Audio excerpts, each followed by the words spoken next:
So I was born in India,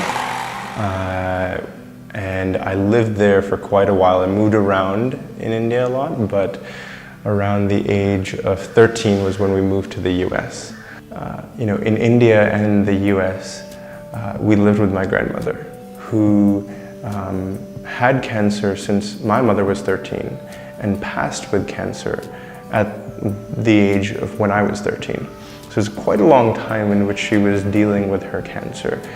And while she was doing so, she was a single mother who took care of my mother and my uncle. And my uncle, who we also lived with, has Down syndrome. What drove me to medicine, the work that I wanted to do in medicine, and the reason why I joined Noora are all interlinked in this belief that I think over time, something I've identified I really believe in, which is that if you give people the resources and the tools in order to take care of their health, it's something that people, patients and families are highly motivated to do. One of the things that excites me in the work that I get to do is that it's centered around numbers, but it's centered around the impact of the work that we're doing.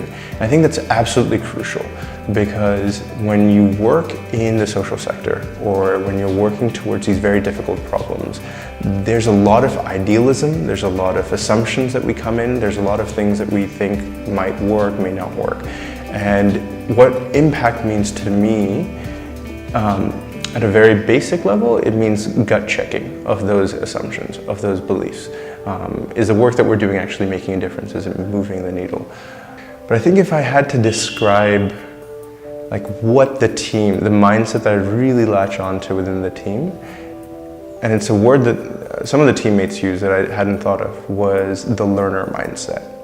Right? This idea that you're working towards a problem. Every day you're putting in so much amount of innovation within the space that we're in. But at the end of the day, we're learning. Right? I think very early on you realize the limits of medicine, right? And you realize, even with the doctor in the room next to you, with the medicine cabinet outside your room, so much of what it means to be healthy, so much of what it means to maintain health, promote health, get better, feel better, comes down to the very personal things that families and caregivers do for their patients and their loved ones.